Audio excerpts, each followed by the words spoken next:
Hi hello నమస్తే ఆదాబ్ welcome to our channel Blissful Retirement. నేను మీ సాయిబాబా. అరే ఈ కుండ ఏమిటబ్బా? ఈ ఆడపడుచు ఎవరు కుండ మీద క్లాత్ తోటి రాస్తున్నారు? ఈ తెల్లని రేకులు ఏమిటి? వావ్, పూత రేకులు తయారవుతున్నాయండు. నోట్లో పెట్టుకోగానే మధురమైన నెయ్యి స్మెల్ ఒక ప్రక్క, తీయని బెల్లం రుచి మరొక ప్రక్క, ఇక డ్రై ఫ్రూట్స్ టేస్ట్ మరొక వైపు. నోట్లో వేసుకోగానే పూతరేకు కరిగిపోతుంది. అందుకేగా సో యమ్మీగా ఉంటుంది ఈ పేపర్ స్వీటు. అయితే అది ఎలా తయారవుతుందో తెలుసుకోవాలంటే దాని పుట్టు పూర్వతరా తెలుసుకోవడం కోసం మనం ఆత్రేయపురం ఊరిలో గోదావరి గట్టన ఉన్నటువంటి కుమ్మరిపేటకు వెళ్ళవలసిందే.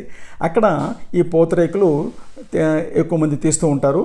ఒక ఆడపడుచుని అడగ్గా పూతరేకు ఎలా తయారవుతుందో సవివరంగా వివరించారు, వినండి. ఈ పిండి ఎంతసేపు ముందు నానబెట్టాలి? ఈ పిండిలో ఏమేమి కలుపుతారో చెప్పండి కొద్ది. ఇది ఒక గంట ముందు నానబెట్టుకుని సరిపోద్దండి. 2-3 గంటలైనా నానబెట్టుకోవచ్చు. అంటే దీంట్లో దేని ద్వారా ఈ పిండి తయారవుతుందండి? జై బియ్యం ఉంటాయండి. బియ్యం జై బియ్యం. ఓకే. విడిగా ఉంటాయండి బియ్యం. అవి అన్నం వండుకోరు, వీటికే వాడతారండి.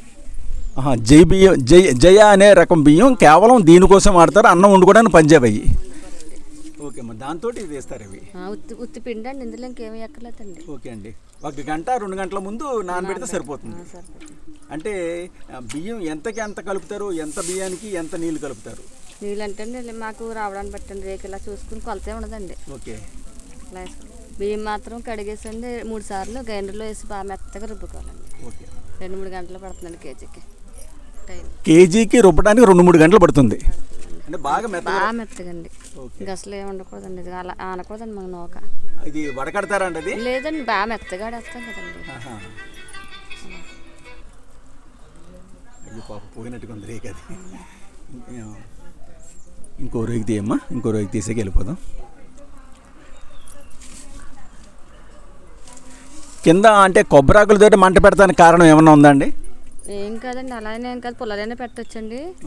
ఆకులు అయితే కరెక్ట్గా సరిపోద్దండి. వీటు పుల్లలు అయితే కొంచెం వీటు ఎక్కువ ఉంటుందండి. అవి అలా సరిపెట్టుకోవడం అండి. దాంట్లో ఏమి ఉండదు. హీట్ ఎక్కువ అవ్వకూడదు. ఎక్కువ అవ్వకూడదు, తక్కువైనా రాదండి. దాన్ని సరిపోవాలి. హీట్ ఎక్కువైనా రాదు, తక్కువైనా రాదు. వేడి సరిపోవాలి. తక్కువైనా బెజ్జాలు వచ్చేస్తుంది, ఎక్కువైనా పగిలిపోతుంది. ఓకే. కరెక్ట్గా అలా సరిపెట్టుకోవాలండి వేడి. ఓకే.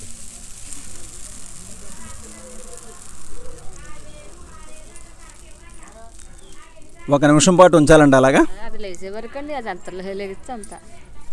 దానికి అది లేచిపోతే అయిపోయినట్టు రేకు. ఓకే. ఓకే. ఒక రేకు ఎన్ని రోజులు నిల్వ ఉంటుంది అంటే? అది అంతగా తెలియదండి. ఉంటుందిలేండి, చుట్టేసుకుంటారని పట్టుకెళ్ళి అంత నిల్వే ఉంటుంది. ఓకే. అంటే నిల్వన్న పాడవదు? పాడవదండి. మరి ఎక్కువ నెల అలా ఉంటాయి, అన్ని రోజులు ఉండదు కదండి. అది సాగుకారులు వచ్చండి, ఎవరి ఖాతాలో వాళ్ళు పట్టుకెళ్ళిపోతాను సాయంత్రం. మీరు కుండ మీద కుండ మీద ఏదో రాస్తున్నారు, అదేంటమ్మా అది? అదండి పామాయిల్ నూనె అండి. పామాయిల్ నూనె. అదే వాడాలి. అంటే నూనె ఎందుకు రాస్తున్నారంటే ఈ వెంటనే వచ్చేయడానికి. మరి నూనె లేకపోతే పగిలిపోద్ది కదండి, జిగురు ఉండదు కదా. ఓకే. ఓకే అమ్మా. అన్నట్టు ఇందులో ఉప్పు ఏమన్నా కలుపుతారమ్మా? లేదండి, ఒట్టి పిండి. ఒట్టి పిండి చుట్టుకున్నప్పుడు నెయ్యి వేసుకుంటారు కానీ పంచదార. ఒట్టి పిండి అండి. థ్యాంక్ యూ సో మచ్ అమ్మా, థ్యాంక్ యూ.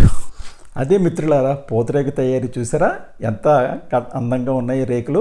ఎంత సుకుమారంగా తయారవుతుంది కాబట్టే నోట్లో వేసుకోగానే కరిగిపోతుంది. 100 రేకులు పూతరేకుల ధర 150 రూపాయలు. చూడండి ఎంత శ్రద్ధగా చేయాల్సి ఉంటుందో. చిన్న సెగతోటి కొబ్బరాకులతోటి మరి చేయాలి. ఈ సోదరి వీడియోలో కనపడటానికి ఇష్టపడలేదు కాబట్టి ఆవిడని చూపించడం కుదరలేదు. ఇంటర్వ్యూ మాత్రం చేశానన్నమాట. ఆ తర్వాత అక్కడే ఉన్నటువంటి కనక మహాలక్ష్మి అమ్మవారు ఆత్రేయపురం గ్రామదేవత దగ్గరికి వచ్చానండి.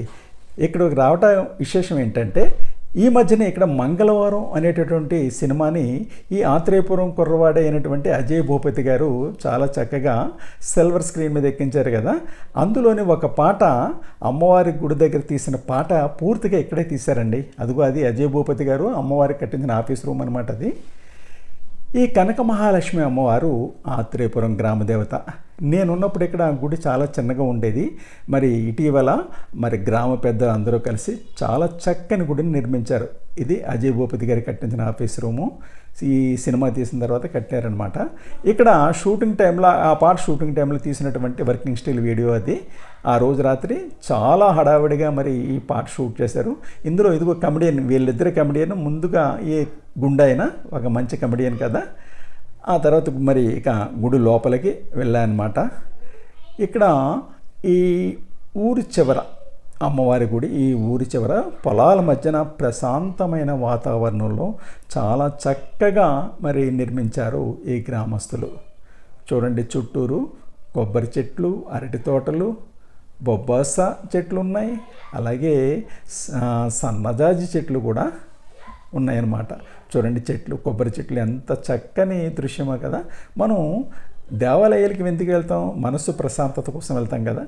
మరి ఇటువంటి వాతావరణంలో ఉన్నటువంటి ఆలయాన్ని సందర్శించినప్పుడు మరి పైగా అమ్మవారిని దర్శిస్తే ఇక మన మనస్సు ఎందుకు ప్రశాంతత పొందదంటారు? అవునా కదా? ఇక అమ్మవారి గుడిలో లోపలికి అమ్మవారి విగ్రహం చూస్తానికి కూడా నేను వెళ్ళాను.